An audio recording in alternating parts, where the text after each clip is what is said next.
Chapitre 5. Les trois sœurs. Je découvris la faux du jardinier dans un appentis.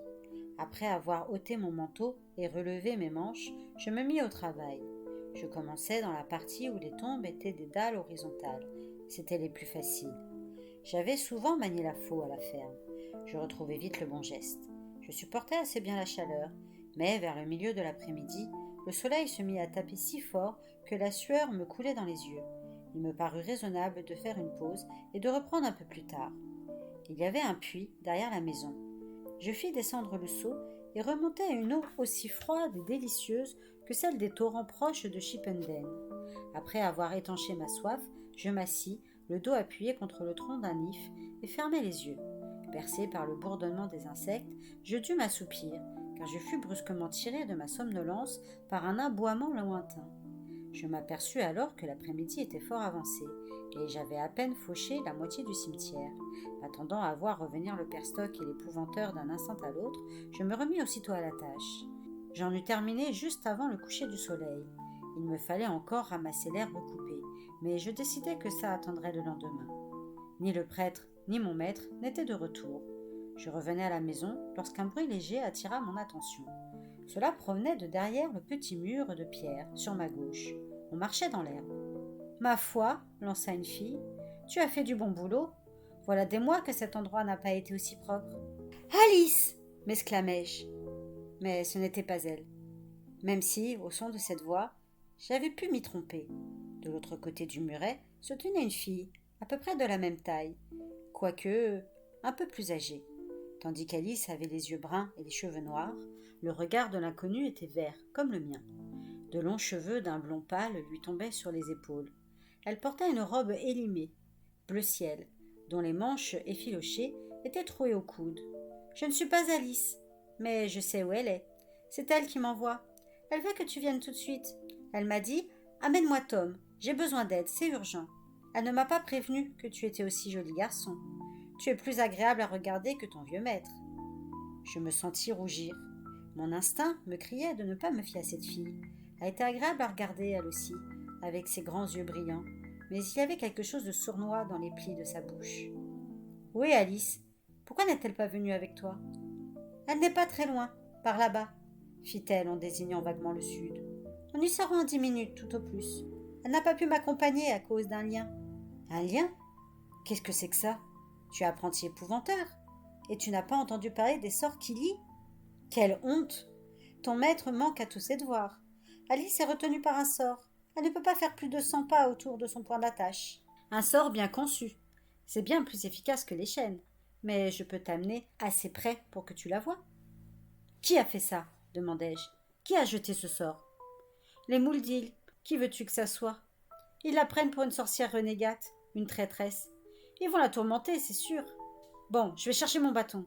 Ne perds pas de temps à ça. Elle est dans une sale situation. Attends-moi ici, répliquai-je avec fermeté. J'en ai pour 1 minute. Je courus jusqu'à la maison, empoignai mon bâton et revins aussi vite. La fille patientait derrière le muret. Je le franchis d'un bond. D'un coup d'œil, je vérifiai si elle ne portait pas de souliers pointus. Elle était pieds nus. Elle surprit mon regard et sourit. Lorsqu'elle souriait, elle était vraiment jolie. « Pas besoin de chaussures en été, dit-elle. J'aime sentir le moelleux de l'herbe sous mes pieds et la fraîcheur de la brise autour de mes chevilles. Au fait, on m'appelle Mab, au cas où ça t'intéresserait. » Elle se mit en route, me conduisant à grands pas vers le sud. Malgré une dernière bande lumineuse à l'ouest, il ferait vite nuit. Je ne connaissais pas les environs, et il y aurait sans doute été judicieux que je me munisse d'une lanterne. Par chance, j'y voyais mieux dans le noir que la plupart des gens.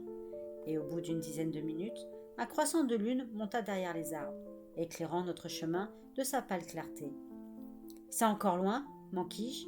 « 10 minutes tout au plus. »« Tu as déjà dit ça quand on est parti, protestai-je. »« Ah oui, alors je me suis trompée, ça arrive.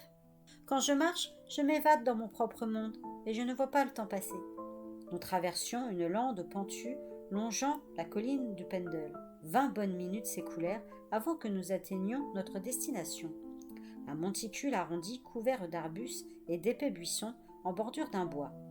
L'énorme masse noire de Pendle le dominait. « C'est là que nous allons attendre Alice, là-haut, dans ces arbres. » Je sondai l'obscurité qui régnait sous les branches, mal à l'aise.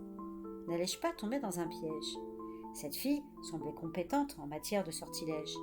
Elle avait pu se servir du nom d'Alice pour m'attirer ici. Où est-elle en ce moment? Demandai-je d'un ton suspicieux. Elle est retenue dans une maison forestière, pas très loin. Tu ne peux pas t'en approcher, ça serait dangereux. Ça ne me plaisait pas du tout.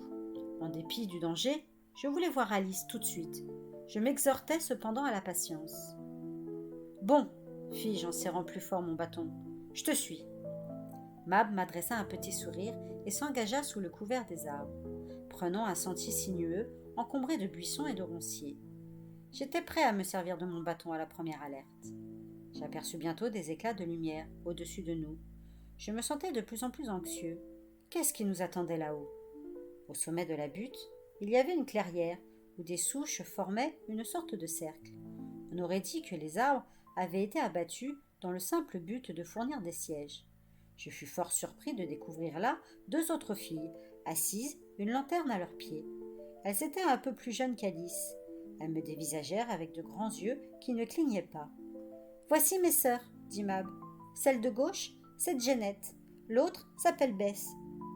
Si j'étais toi, je ne me soucierais pas trop de me rappeler leur nom. Elles sont jumelles, et tout le monde les confond. » Effectivement, elles paraissaient identiques.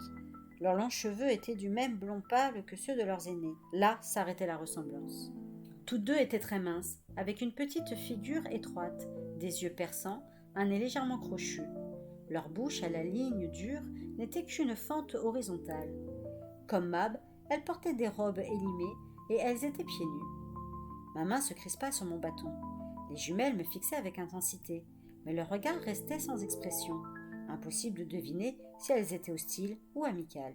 « Assieds-toi, Tom, et repose tes jambes, » me conseilla Mab en désignant une souche en face de ses sœurs. « Il peut se passer un moment avant qu'on puisse voir Alice. » J'obtempérai, incertain. Mab s'installa à ma gauche, et le silence tomba. Pour m'occuper, je comptai les souches. Il y en avait 13.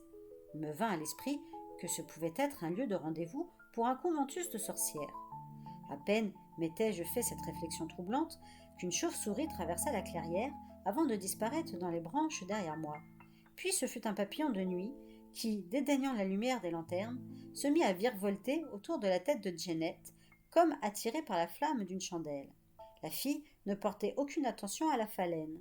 Pourtant, prête à se poser sur le bout de son nez. Soudain, elle ouvrit la bouche et d'un vif coup de langue attrapa le papillon et l'ingurgita. J'en restai pantois. Alors, pour la première fois depuis mon arrivée, son visage s'anima. Un sourire lui étira les lèvres. Elle mâcha l'insecte et déglutit bruyamment. Il était bon, s'enquit sa sœur Bess en lui lançant un regard en coin. Bien juteux. Ne t'en fais pas, tu auras le prochain. T'inquiète pas pour moi. Mais s'il n'en vient pas d'autre, on jouera à un jeu et je te laisserai choisir. Joue à un crache-aiguille. J'aime bien, parce que tu gagnes tout le temps. Tu sais que je ne réussis que le vendredi. On est mercredi. Le mercredi, je ne produis que des plumes. Propose autre chose. Roule-buisson, suggéra Bess. C'est un bon jeu, admit Jeannette. La première en bas a gagné. Aussitôt, elles se laissèrent tomber en arrière et entamèrent une série de galipettes. Elles dévalaient la pente de plus en plus vite à travers les broussailles et les ronciers, dans des craquements secs de branches qui se brisent, ponctués de cris de douleur et de gloussements hystériques. Enfin, le silence revint, et j'entendis, tout près, le ululement d'un hibou. Je levai la tête, mais ne vis rien. Mab commenta. « Mes sœurs adorent ce jeu. Elles vont finir la soirée en léchant leurs plaies, aussi sûr qu'un œuf est un œuf. » Quelques minutes plus tard, les jumelles réapparurent et reprirent leur place en face de moi. Elles étaient dans un bel état, leurs robes en lambeaux. L'une des manches de Jeannette était arrachée, la peau zébrée de coupures et d'écorchures, des brindilles plein les cheveux. Je ne sus si je devais éclater de rire ou compatir. Un mince filet de sang coulait du nez de Bess, juste sous son menton. Elle ne semble pas s'en soucier. Se nettoyant la lèvre d'un coup de langue, elle s'écria « On s'est bien amusé !» Puis elle suggéra « Une partie de vérité audace ?»« Ça me va, si c'est le garçon qui commence !» fit Jeannette en me défiant du regard. D'un ton provoquant, Bess me lança « Vérité ? Audace ? Baiser ou promesse ?»« Je ne joue pas, » déclarai-je avec fermeté. Mab insista. « Sois gentil avec mes petites sœurs. Vas-y, fais un choix, ce n'est qu'un jeu. Je ne connais pas les règles. C'est vrai, je n'avais jamais entendu parler de ce jeu. Ça m'avait tout l'air d'être un truc de fille, et je n'avais pas eu de sœur. C'est facile, m'expliqua Mab. Si tu prends vérité, tu dois répondre à une question avec sincérité. Audace, on te donne une tâche à faire. Baiser, tu embrasses quelqu'un ou quelque chose. C'est selon. Et tu n'as pas le droit de te dérober. Promesse, c'est le plus difficile. Lorsque tu en fais une, tu es lié par elle, peut-être pour toujours. Non, répétai-je, je ne veux pas jouer. Ne sois pas idiot. De toute façon, tu n'as pas le choix. Tu ne quitteras cet endroit que lorsqu'on te le permettra. Tu es cloué ici. Tu n'as pas remarqué? Mon malaise s'accentuait. Il me paraissait à présent évident que, depuis notre rencontre au cimetière, Mab me manipulait. J'avais cessé de croire qu'on était là pour délivrer Alice. Quel imbécile j'étais. Pourquoi l'avais-je suivi? Je voulus me lever, j'en fus incapable. Mon corps était vidé de toute énergie. Mes bras retombèrent sans force et mon bâton de sorbier roula dans l'herbe. Tu seras bien plus à l'aise sans ce bâton, dit Mab. Tu joueras avec nous, que tu le veuilles ou non. Tu joueras et tu aimeras ça, tu verras. Allez, c'est toi qui commence. Choisis. Je n'en doutais plus. Désormais, ces 3 filles étaient des sorcières. Mon bâton était hors de portée et j'étais trop faible pour m'enfuir. Je n'avais pas vraiment peur, tant tout cela ressemblait à un rêve. Mais je savais que je ne dormais pas et que j'étais en danger. Je pris donc une longue et profonde inspiration et m'efforçai de réfléchir calmement. Mieux valait les contenter, pour le moment. Quand elles seraient bien prises par le jeu, je trouverais peut-être une solution pour leur échapper. Mais laquelle des 4 options était la meilleure? Audace m'obligerait à accomplir quelques tâches périlleuses sans moyen de m'y soustraire. Promesse était plus que risquée. Les promesses que j'avais faites jusque-là ne m'avaient causé que des ennuis. Baiser semblait le moins dangereux. Puis je me rappelais que je devais embrasser quelqu'un ou quelque chose, et l'idée ne me plaisait guère. Je me décidai pour vérité. Mon père m'avait appris à parler vrai. Quel mal pouvait-il y avoir à ça? Vérité, dis-je. Les 3 filles échangèrent un sourire, comme si elles avaient souhaité cette réponse. Parfait, s'écria Mab, triomphante. Parle-moi donc en vérité. Et tu ferais bien si tu connais tes intérêts. Tu voudrais pas nous tromper, n'est-ce pas? Voici la question. Laquelle de nous 3 préfères-tu? Je la regardais, ahurie. Je m'attendais à tout sauf à ça. Que dire? Si j'en désignais une, les 2 autres se sentiraient offensées. D'ailleurs, pour être franc, toutes les 3 me faisaient peur. Je ne les aimais pas. C'était ça la vérité. Je ne préfère aucune de vous, dis-je, parce que j'en aime aucune. Je ne voudrais pas me montrer désagréable, mais vous me demandez la vérité, et c'est la pure vérité. Elles émirent toutes les 3 un sifflement de rage. D'une voix basse et menaçante, Mab reprit. Ça ne va pas? Tu dois en désigner une. En ce cas, ce sera toi, Mab. Tu es celle que j'ai vue en premier. J'avais parlé d'instinct, sans réfléchir, mais Mab eut un sourire satisfait. À mon tour, dit-elle en se tournant vers ses sœurs. Je prends baiser. Embrasse Tom, s'exclama Jeannette. Embrasse-le tout de suite, et fais le tien pour toujours. Aussitôt, Mab se leva et se planta devant moi. Elle se pencha et posa les mains sur mon épaule. Lève-toi, ordonna-t-elle. Vidée de toute volonté, j'obéis. Mes yeux plongèrent dans ses yeux verts, son visage s'approcha du mien. Elle avait un joli visage, mais son haleine était celle d'un chien. Le monde se mit à vaciller autour de moi, et si elle ne m'avait pas soutenue, je me serais écroulée. Puis, à l'instant où ses lèvres chaudes se pressaient doucement sur les miennes, je ressentis des piqûres douloureuses sur mon avant-bras gauche, comme si on m'y enfonçait une longue épine à 4 reprises. Gémissant, je vacillais. Mab poussa une exclamation et bondit en arrière. Je regardai mon bras. Il portait 4 cicatrices, et je me rappelais ce qui les avait causées. Alice m'avait un jour empoignée avec tant de force que ses ongles avaient profondément pénétré ma chair. Lorsqu'elle m'avait lâché, 4 gouttes de sang brillaient sur ma peau. Longtemps après, tandis que nous nous rendions chez sa tante Astomine, Alice avait passé le doigt sur mes cicatrices en disant « Je n'ai jamais oublié ces mots. Je t'ai imposé ma marque.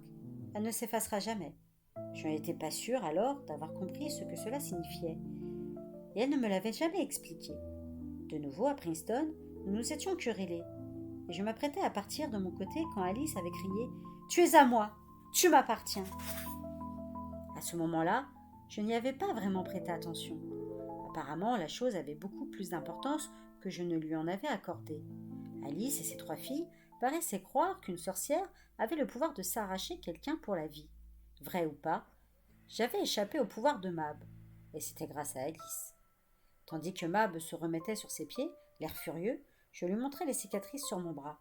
Je ne peux t'appartenir, Mab, dis-je, les mots sortant de ma bouche comme par enchantement. Je suis déjà à quelqu'un. J'appartiens à Alice.